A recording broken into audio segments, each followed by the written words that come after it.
Hi, I'm Reva, and today we're going to look at a specialty foot called the piping foot. It helps you put on this beautiful little tiny piping that you see in a lot of garments and sometimes in quilts. So we're going to take a look at that now. A piping should not be confused with welting. Piping is very thin. I like to kind of describe it as the size that you would find in a pair of gentlemen's pajamas. That's piping. The 1/4 inch stuff that we usually find at the fabric store is actually more of a welting, but it's just a small welting. So piping is thin. Now, if you notice on this foot, again, we're going to look at the mechanics of the foot to get an idea of what makes this foot different and unique, is if you notice, it does have a wide opening here. The red line is for right down a center needle position. So you're going to sew with your machine set in center needle position. When we turn it over, you will see there's a groove all the way down one side, which happens to be the left side of center needle position. So this will allow you to stitch and hold the cord kind of captive when you're putting fabric around it, and it will stitch with the seam allowance to the right and the fold of the fabric going around the cord on the left hand side. I have my foot on my machine. I have thread, of course, in the needle, and it's construction thread, or you could use quilting thread, whichever makes you happy. I have it set on the default setting, which is a straight stitch that is in the center needle position. This foot, as you can see, will allow me to do a 9mm stitch that is 9mm wide.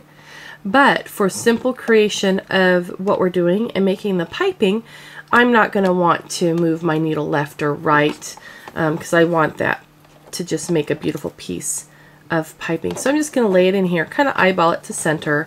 It doesn't have to be exact because, again, we can go back and trim this later. Then I'm going to slip it underneath the foot, lower my foot down, and then I can just stitch away.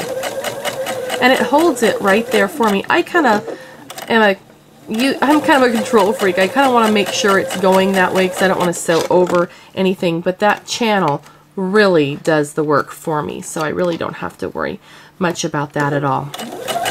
And so then when you have sewn all the piping in the world that you want, you have it made, and it's just so perfect and beautiful. Isn't that nice? So easy. Okay? Now, if you're going to be attaching it to another fabric later, you would, of course, get your seam allowances to whatever width that you want them to be, and we'll just pretend that I've done that here, because now all I have to do is come back and stitch it on. And since it's holding that piping right in the right spot on the foot, then I know I'm sewing straight and I don't even have to worry about really guiding my stitching very much. So see, isn't that nice? So if this was in a garment or in something, I would have a nice piece of piping. Now, if I wanted to create the binding like I showed you on that project, what I would do is then take my binding piece, put right sides together, matching the seam allowances, and then I would find where the piping is, and I'm just going to simply lower my foot so that way the piping is right again in that groove, and it's going to hold it there for me. Now I am going to move my needle position one tick to the left, which puts the needle and stitching just that much closer to my piping. Now if you test this out and you find that that's too close, then you can start out with your initial passes a tick or two away from the piping, so that way when you go to your final pass, it'll be nice and snug. So again, that channel is just guiding my piping and my binding right where I need it to be, and I don't even have to stress about seam allowances because it is holding it exactly how I want it to be held. Then when we come back here, we can see that we could then wrap our binding to the back and we have the most beautiful accent that was actually very, very simple to do and fast, and adds kind of that wow factor. But this is also great on trims, on garments, and other projects. It's really kind of cute on the top edge of tote bags.